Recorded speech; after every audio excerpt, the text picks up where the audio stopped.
você não tivesse razão sobre isso. Então somos dois. Ei, rapaz, é hora da nossa aula, hein? Fica ligadinho que vai começar a nossa aula, viu? Mas parece que a coisa... Galera, boa noite, boa tarde, tudo bom com vocês? Então, hoje nós iremos falar agora o assunto do segundo ano chamado propriedades coligativas, certo? Então vamos lá. Essas minhas propriedades coligativas, eu tenho aí 6 tópicos, certo? Então o primeiro deles vai ser o quê? Pressão de vapor. Nós vamos ver o que é pressão de vapor, ok? O segundo tópico é pressão de vapor e a temperatura de ebulição. O nosso terceiro tópico, certo? É tonoscopia. O quarto tópico, ebulioscopia. O quinto tópico, crioscopia. E o sexto tópico, osmose e pressão osmótica, certo? Então vamos lá. Então, propriedades coligativas. Onde é que eu posso encontrar essas propriedades coligativas? Então olha só, uma das principais aplicações das propriedades coligativas está na onde? Na nossa casa. Na onde? Na cozinha. Ou seja, na cozinha é onde ocorre e onde você pode perceber essas propriedades coligativas, certo? Essas propriedades, elas estão intimamente ligadas ao quê? A quantidade de soluto dissolvido num determinado solvente. Ou seja, o meu soluto vai influenciar o meu solvente. O que é que isso significa? Que as partículas do soluto vão interagir com as partículas do meu solvente, que irá mudar as propriedades físicas do meu solvente, certo? Por exemplo, quando eu tenho água, a água está fervendo, certo? Está lá a temperatura de ebulição da água, eu sei que é 100 graus Celsius. Quando ela está fervendo, se eu coloco um pouco de sal, essa água ela começa e para de ferver. Por quê? Por que isso ocorre, certo? Então, isso ocorre porque existe um aumento das forças intermoleculares, certo? Então, antes eu só tinha molécula de água. Então, essas moléculas de água elas estavam agitadas por conta da temperatura, certo? Não tinha ninguém para atrapalhar essa molécula. Quando eu adiciono o sal, o que é que acontece? Os íons de Na+ e Cl-, no caso o cloreto de sódio, que é o meu sal, eles começam a interferir nas moléculas de água. Então a molécula de água ela quer entrar em ebulição, mas não consegue, porque tem alguém atrapalhando. Esse alguém que está atrapalhando, que na realidade está interagindo, vai ser o quê? Os íons de sal, ok?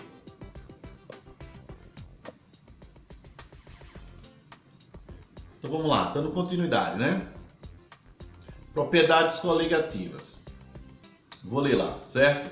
É o estudo da variação nas propriedades físicas do solvente quando é adicionado um soluto não volátil. Aí o que vocês vão perguntar? O que é um soluto não volátil? É aquele soluto sólido, é aquele soluto que não evapora, certo? As propriedades coligativas dependem de quê? Da quantidade de partículas dissolvidas. Ou seja, quanto mais soluto eu tiver dissolvido no meu solvente, mais essa propriedade será evidenciada. Então, vamos lá. Então, nossa primeira lá. Pressão máxima de vapor. Então, o que vem a ser pressão máxima de vapor, certo? Se vocês observarem aí na figura, aqui atrás, quando eu tenho a água e em um recipiente fechado, as moléculas de água que estão no estado líquido, elas irão evaporar, ou seja, vão para o estado gasoso, e esse gás, que no caso vai ser a molécula de água, chamada de vapor, esse vapor vai exercer uma força na parede do meu recipiente.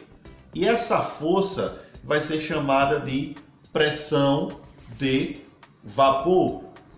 Então, vai chegar um momento em que essa pressão, ou seja, essa força que o vapor vai exercer na parede interna do meu recipiente vai ser máxima.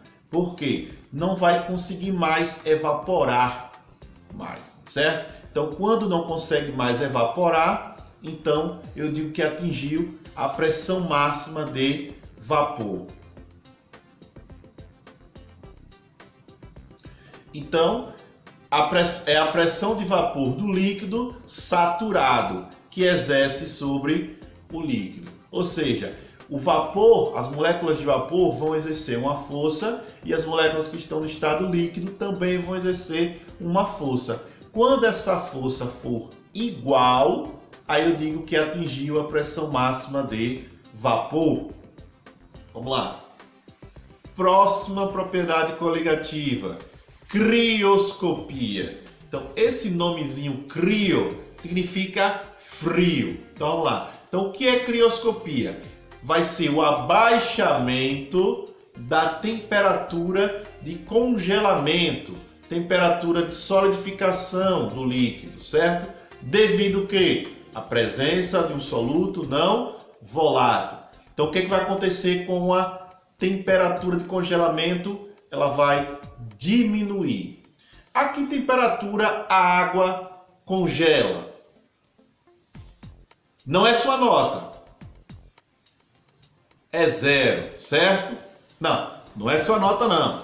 0 é a temperatura em que o líquido, no caso a água, ela entra em solidificação, ou seja, ela se solidifica. É isso se tratando da água pura. Então a água congela, água pura, a 0 graus Celsius. Muito bem. O que acontece quando eu coloco um pouquinho de sal ou açúcar nessa água? Então essa água não vai congelar a 0. Ela vai congelar a temperatura o quê? Menor que 0 graus Celsius, certo? Por exemplo, vocês já viram a água do mar congelada?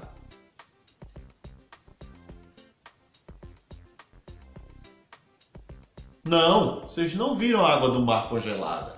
Por quê? Porque na água do mar existe o quê? Muitos sais. Então eu vou precisar de uma temperatura muito menor do que 0 para poder congelar a água do mar. Certo? Porque tem muitos sais dissolvidos. Então olha só, a água congela a 0 graus Celsius. Quando eu coloco o sal ou açúcar, ela vai congelar em uma temperatura o quê? Menor do que 0 graus Celsius. E quanto mais soluto eu colocar, menor vai ser essa temperatura de congelamento. Então, se a água congela pura, congela 0, quando eu coloco uma certa quantidade de sal ou açúcar, menos 1, então aumento a quantidade de sal ou açúcar, menos 2, aumento, menos 3, aumenta a quantidade, menos 5. Quanto mais açúcar ou sal eu coloco na minha solução, menor vai ser essa temperatura de congelamento, certo? Beleza? Beleza. Então vamos lá, vamos dar continuidade, ok? Vamos lá, vamos para a nossa última, certo? Tem a ver com o quê? A pressão osmótica. A pressão osmótica tem a ver com a osmose. Então, o que é osmose? A osmose é a passagem do líquido por uma membrana semipermeável quando existe diferença de concentração entre as duas soluções. Ou seja, aqui eu tenho a solução pura. Está separada por uma membrana, ok? E aqui eu tenho a solução concentrada. Concentrada com o quê? Com sal ou açúcar. Devido a essa diferença de concentração, as moléculas do líquido puro irão passar para a solução concentrada. Quando passar daqui para cá, o que é que vai acontecer? Vai existir uma interação entre as duas, ou seja, vai existir um equilíbrio dessa pressão, que eu vou chamar de pressão que? Osmótica. Então, essa pressão osmótica é a mínima pressão exercida para impedir a osmose. E o que é osmose? Passagem do líquido de uma solução menos concentrada para uma solução mais concentrada, ok? Então, vamos a fazer uma análise microscópica. Então, aqui eu tenho água pura, só moléculas de água, tudo aqui pintadinha de azul, certo? Então, o que vai acontecer? Existe uma membrana semipermeável. Então, essa membrana só permite a passagem de quê? De líquido e não de soluto. Devido a essa diferença de pressão, certo? Então, as moléculas daqui vão passar, algumas moléculas irão passar para o lado de cá, certo? Ou seja, algumas moléculas de água irão para a solução de glicose. Muito bem. Essa passagem eu chamo de osmose, ok? E quando isso ocorre? Como eu posso observar isso no dia a dia, certo? Então vamos lá. O que é que acontece com a célula animal quando está na presença de uma solução saturada com sal de cozinha, certo? Então vamos lá. Aqui ela se encontra no meio hipoisotônico, ou seja, a concentração dela dentro da célula de sais vai ser igual a uma solução fora. Então não existe essa diferença de concentração. Então a água nem entra e a água nem sai. Ou a mesma quantidade de água que entra é a mesma quantidade de água que sai. Então essa solução é isotônica. Beleza. Quando essa célula ela é posta em uma solução com água pura, então o que é que vai acontecer? Ela vai estar em um meio hipotônico. Ou seja, vai existir uma diferença de concentração. Então a água vai de fora para dentro. Então essa célula vai fazer o que? Ela vai inchar, ela vai inflar, ou seja, ela vai aumentar de tamanho. A água vai sair de fora para dentro. Então essa água, essa molécula animal vai inchar. Beleza. E se for o contrário? Se eu pegar a célula no meio isotônico e colocar em um local, em uma solução saturada, ou seja, com muitos sais, então ela vai perder água. Então a água vai sair de dentro para fora. Então essa molécula vai fazer o que? Ela vai o que? Murchar. Isso acontece quando nós fazemos o que? Uma salada, né? Vamos lá. Salada não, daqui a pouco eu falo da salada. O bacalhau. Olha só, o que acontece com o bacalhau? O bacalhau é um peixe, certo? E quando eu coloco muito sal nesse peixe, o que vai acontecer? Ele vai perder água. Então vai perder água, então esse peixe vai fazer o quê? Vai murchar. Como esse peixe vai murchar e perdeu água, então ele vai passar mais tempo fora. Ou seja, ele vai conservar por mais tempo. Por quê? Porque ele perdeu água. Como é que ele vai perder água? Porque eu coloquei sal. Colocando sal, então a molécula de água que estava dentro do peixe, ela sai, deixando o peixe mais o quê? Seco, certo? Outro exemplo é o quê? A nossa velha famosa jabá. Em alguns lugares, essa jabá é chamada de quê? Carne seca. Por que carne seca? Ou por que jabá? Ou carne do sol, sei lá. Não, jabá ou carne seca. Por quê? Agora é charque, né? Nome chique, é charque. Antigamente era jabá. O que aconteceu com essa jabá, ou carne seca, ou charque? Eu coloquei sal. O que acontece? A molécula que estava dentro de água sai, deixando essa carne mais o que? Mais seca, Se essa carne perdeu água, vai durar mais tempo, certo? Então vamos lá. Dando continuidade, né? Beleza. Então o que vai acontecer com o meu alface? Olha só. O meu alface tá todo bonitinho, todo lindo. Quando eu tempero o meu alface, o que acontece com esse alface? Ele murcha. Por que ele murcha?